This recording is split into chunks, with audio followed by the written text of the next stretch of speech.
Hello friends, welcome to my YouTube channel Shiksha महासागर।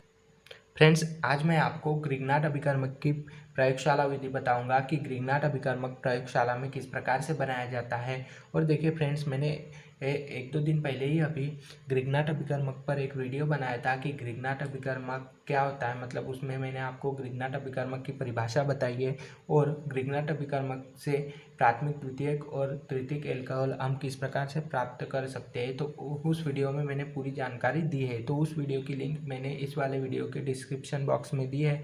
यदि आपको वह वीडियो देखना है तो आप डिस्क्रिप्शन बॉक्स में जाकर उस वीडियो के लिंक को ओपन कीजिए, आपको वह वीडियो मिल जाएगा। और देखिए फ्रेंड्स, यह जो टॉपिक है ग्रिग्नाट रिएजेंट का, यह टॉपिक 12वीं कक्षा के लिए भी इम्पॉर्टेंट है और बीएससी फाइनल ईयर वालों के लिए भी, क्योंकि यह जो टॉपिक है फ्रेंड्स, बहुत बार इस पर से प्रश्न एग्जाम में पूछा गया है। तो देखिए प्रश्न किस प्रकार से पूछा जाता है यह भी मैं आपको बता देता हूँ। तो प्रश्न आता है फ्रेंड्स कि ग्रिग्नाट अभिकर्मक बनाने की प्रयोगशाला विधि का वर्णन कीजिए, या फिर प्रश्न पूछा जाता है कि ग्रिग्नाट अभिकर्मक बनाने की विधि का वर्णन कीजिए।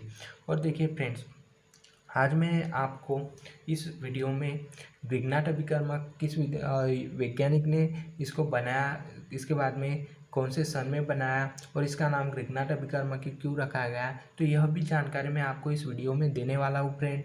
और जो ग्रिग्नाट अभिकर्मक की प्रयोगशाला विधि है उसे मैं आपको पूरा एक चित्र के द्वारा समझाऊंगा, जिससे आपको आसानी से समझ में आए, मतलब समझने में आपको आसानी हो फ्रेंड्स। तो फ्रेंड्स, आप वीडियो को शुरू से अंत तक जरूर देखिए, तभी आपको यह टॉपिक पूरा समझ में आएगा। तो शुरू करते हैं फ्रेंड्स आज का टॉपिक। देखिए फ्रेंड्स, सबसे पहले हम देखेंगे कि ग्रिग्नाट अभिकर्मक क्या होता है। मैं आपको रिवाइज करा देता हूँ। देखिए, मैग्नीशियम के कार्बन धात्विक यौगिकों को ही क्या कहते हैं, ग्रिग्नाट अभिकर्मक कहते हैं। जो मैग्नीशियम के कार्बन धात्विक यौगिक होते हैं फ्रेंड्स, उसे ही क्या कहा जाता है, ग्रिग्नाट अभिकर्मक कहा जाता है। अब देखिए, मैं आपको बता दूं फ्रेंड्स, जो ग्रिग्नाट अभिकर्मक होता है उसके जो खोज है, सर्वप्रथम उसकी खोज की थी सन 1900 में, और उसकी खोज की थी ग्रिग्नाट नामक विक्टर ग्रिग्नाट नामक वैज्ञानिक ने। देखिए यहाँ पर दिया गया है कि ग्रिग्नाट अभिकर्मक की खोज सर्वप्रथम सन 1900 में विक्टर ग्रिग्नाट नामक वैज्ञानिक ने दी थी। तो आपको समझ में आया होगा कि इस अभिकर्मक मतलब रिएजेंट का नाम ग्रिग्नाट क्यों रखा गया, क्योंकि इसे जिस वैज्ञानिक ने बनाया था उस वैज्ञानिक का नाम क्या था, ग्रिग्नाट। और इसको बनाने के लिए शुष्क ईथर की उपस्थिति में मैग्नीशियम धातु की क्रिया की जाती है, तो हमें क्या प्राप्त होता है, ग्रिग्नाट अभिकर्मक प्राप्त होता है या ग्रिग्नाट अभिकर्मक बनता है। अब देखिए, जैसे कि मैंने आपको शुरुआत में बताया कि ग्रिग्नाट अभिकर्मक जो होता है फ्रेंड्स, उसकी प्रयोगशाला विधि को करने के लिए आपको क्या पता होना चाहिए, ग्रिग्नाट अभिकर्मक का फार्मूला। तो देखिए, मैं आपको अभी ग्रिग्नाट अभिकर्मक का फार्मूला बता देता हूँ फ्रेंड्स, आप देख सकते हो यह ग्रिग्नाट अभिकर्मक का फार्मूला होता है। फार्मूला है RMgX। देखिए यहाँ पर जो R होता है फ्रेंड्स, तो इस R को कहते हैं एल्किल या एरिल। तो R के स्थान पर हम C2H2 लिख सकते हैं या CH2 लिख सकते हैं। और ये मैग्नीशियम धातु होती है। और ये जो X है फ्रेंड्स, X है हेलोजन। तो हेलोजन में कौन कौन आता है फ्रेंड्स, क्लोरीन आता है, ब्रोमीन आता है और आयोडीन आता है। अब देखिए फ्रेंड्स, हम इस फार्मूले में ये रख के देखते हैं और रिएक्शन करते हैं। तो हम देखिए R के स्थान पर रखेंगे अभी। देखिए फ्रेंड्स, एल्किल के स्थान पर हमने एल्किल के स्थान पर हमने CH3 रखा, और हेलोजन X के स्थान पर हमने Cl रखा, और यहाँ पर लिया मैग्नीशियम और इसकी ये शुष्क ईथर की उपस्थिति में क्रिया की, तो हमारे पास बनता है CH3MgCl। उसी प्रकार C2H5 रखा और आयोडीन लिया और मैग्नीशियम ईथर की शुष्क ईथर की उपस्थिति में क्रिया की, तो हमारे पास बना C2H5 मैग्नीशियम आयोडाइड। है ग्रिग्नाट अभिकर्मक की प्रयोगशाला विधि का। तो देखिए ये जो है फ्रेंड्स, तो हम क्या करते हैं, इस प्रयोगशाला विधि में जब हम ग्रिग्नाट अभिकर्मक बनाते हैं फ्रेंड्स, तो हम एक गोल फ्लास्क लेते हैं। तो उसमें क्या लेते हैं हम, ईथर सबसे पहले लेते हैं हम ईथर और देखिए यहाँ पर लिया गया है मैग्नीशियम और ईथर। तो मैग्नीशियम और ईथर क्यों लेते हैं, देखिए मैग्नीशियम तो लेते हैं लेकिन ईथर क्यों लेते हैं, ईथर इसलिए लेते हैं फ्रेंड्स क्योंकि यह घुल सके और यह अभिक्रिया जारी रहे, मतलब कंटिन्यू होती रहे। और उसके बाद में यहाँ पर देखिए यह एक क्या है, कंडेंसर लगाया हुआ है और इसमें alkyl halide dissolved in ether भरा हुआ है। देखिए अब इसमें एल्किल हैलाइड में ईथर क्यों है, क्योंकि यह एल्किल हैलाइड इस मैग्नीशियम में जब बूंद बूंद करके डाला जाता है तो इसमें यह एल्किल हैलाइड घुलना चाहिए। क्योंकि क्या होता है फ्रेंड्स, यदि हम ईथर नहीं डालेंगे एल्किल हैलाइड में तो यह एल्किल हैलाइड मैग्नीशियम में आसानी से नहीं घुलेगा। तो मैग्नीशियम में एल्किल हैलाइड को घोलने के लिए हम क्या डालेंगे इसमें मतलब प्रयोगशाला विधि में फ्रेंड्स ईथर का उपयोग किया जाता है एल्किल हैलाइड में। और देखिए फ्रेंड्स, अब मैं आपको इसका प्रयोग किस प्रकार से होता है यह बताता हूँ। तो फ्रेंड्स, ये जो ग्रिग्नाट अभिकर्मक की प्रयोगशाला विधि है, इसका प्रयोग करने के लिए क्या करते हैं, एक देखिए यहाँ पर दिया है कि एक गोल पेंदी के फ्लास्क में 3 ग्राम मैग्नीशियम चूर्ण और 50 मिली ईथर लेते हैं। अब देखिए यह एक गोल क्या है, फ्लास्क है और इसमें क्या लिया हमने, 3 ग्राम मैग्नीशियम लिया और ईथर लिया। मैंने आपको बताया कि मैग्नीशियम के साथ में ईथर क्यों लिया गया है। उसके बाद में क्या किया जाता है, फ्रेंड CaCl2 रक्षक नली युक्त एक कंडेंसर लगा देते हैं। अब देखिए इसमें इस साइड क्या लगा है, यह CaCl2 युक्त क्या है, यह कंडेंसर है जिसमें क्या भरा हुआ होता है friends, ether alkyl halide dissolved in ether भरा होता है। इसमें ईथर क्यों भरा होता है एल्किल हैलाइड में, मैंने ये भी बताया आपको, क्योंकि यह मैग्नीशियम में एल्किल हैलाइड आसानी से घुल जाए इसलिए।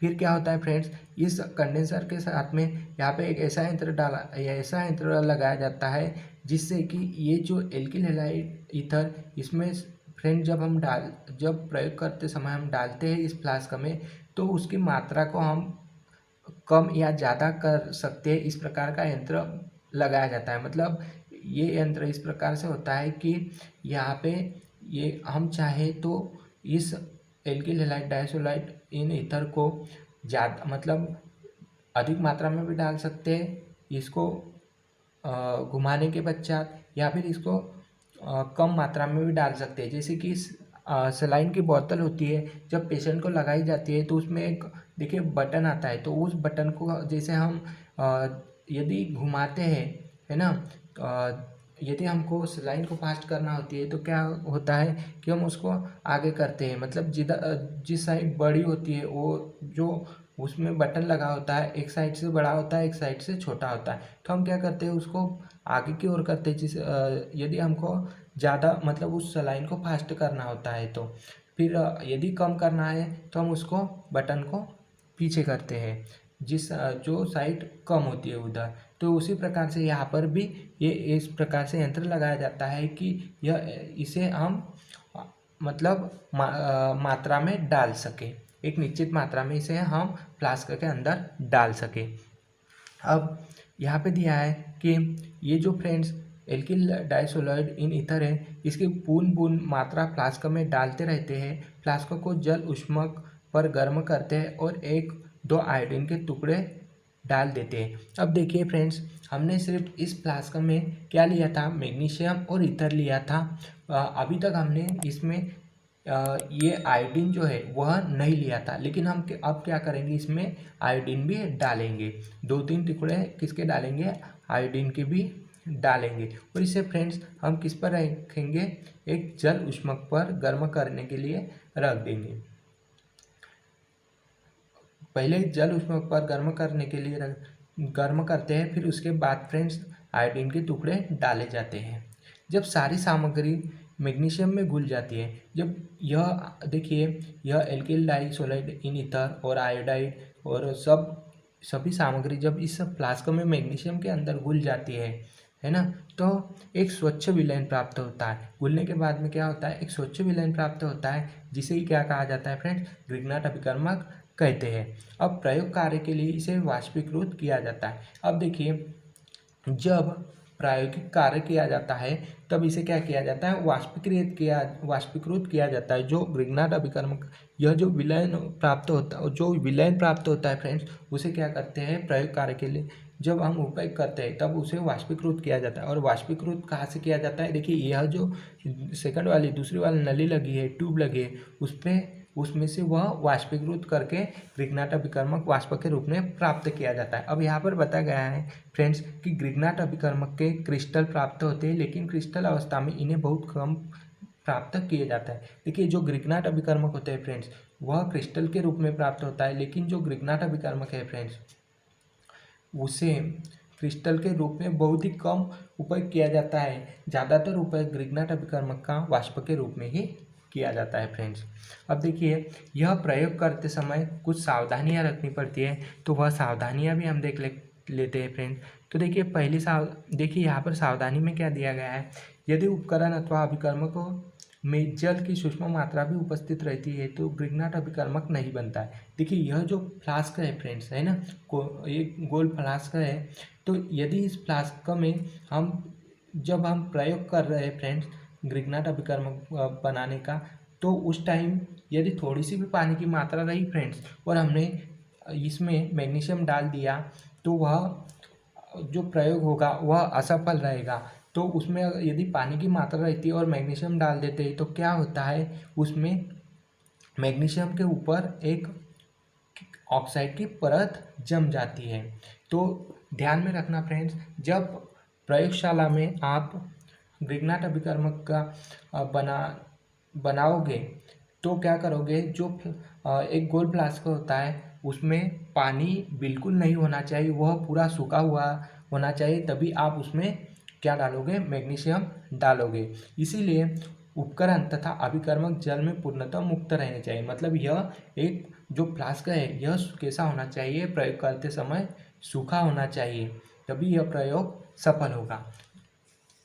अब फ्रेंड्स इसका हम पहला पॉइंट देखते हैं, क्या है सावधानी का। देखिए फ्रेंड्स पहला पॉइंट है ईथर। इसे बार बार जल से धोया जाता है जिससे यह एल्कोहल से फ्री हो जाता है। जो ईथर होता है फ्रेंड्स उसे क्या करते हैं, पानी से धोते हैं, क्यों, पानी से धोने के बाद में वह क्या होता है, एल्कोहल से फ्री हो जाता है और फिर इसे निर्जल कैल्शियम क्लोराइड पर सुखाया जाता है। और फिर उसे फ्रेंड्स ईथर को क्या करते हैं, बार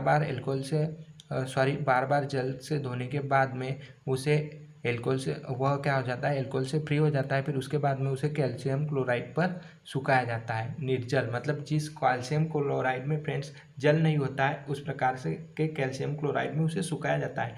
अब इसमें मैग्नीशियम का दूसरा पॉइंट है मैग्नीशियम। तो मैग्नीशियम चूर्ण को पहले ईथर के साथ धोया जाता है। जो मैग्नीशियम का चूर्ण होता है फ्रेंड्स उसे सबसे पहले ईथर के साथ धोया जाता है, फिर उसके बाद में जिससे चिकनाई दूर हो जाती है। देखिए जब इसे जो मैग्नीशियम का चूर्ण होता है फ्रेंड्स वह ऐसा मतलब कैसा चिपचिपा होता है, तो हम क्या करते हैं उसे ईथर से धो देते हैं। ईथर से धोने से क्या होता है फ्रेंड्स कि उसकी जो चिकनाई होती है वह दूर हो जाती है। फिर ऑक्साइड फिल्म को दूर करने के लिए इसे तनु HCl से धोते हैं, अंततः इसे वायु भट्टी में रखकर 110 डिग्री पर सुखाते हैं। फिर उसके बाद में उसे क्या करते हैं, ऑक्साइड फिल्म को दूर करने के लिए तनु HCl से धोते हैं और अंत में इसे वायु भट्टी में भी क्या करते हैं, वायु भट्टी में रखकर 110 डिग्री ताप पर क्या करते हैं, सुखाते हैं। तो फ्रेंड्स देखिए यह ग्रिग्नाट अभिकर्मक बनाने की प्रयोगशाला विधि है। और फ्रेंड्स यह जो ग्रिग्नाट अभिकर्मक की प्रयोगशाला विधि है तो इसे मैंने आपको कम शब्दों में और आसान लैंग्वेज में समझाया है जिससे कि आपको आसानी से समझ में आए। तो मैं आशा करता हूँ कि आपको यह टॉपिक समझ में आया होगा।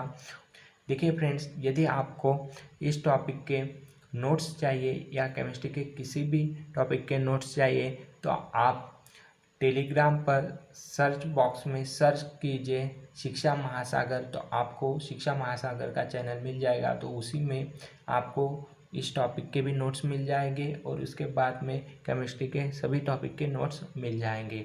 और फ्रेंड्स यदि आपको यह वीडियो पसंद आए तो वीडियो को लाइक कीजिए, अपने दोस्तों के साथ में शेयर कीजिए तथा आपके मन में केमिस्ट्री से रिलेटेड कोई भी क्वेश्चन हो तो आप हमें कमेंट सेक्शन में कमेंट कर पूछ सकते हो, हम आपकी पूरी हेल्प करेंगे।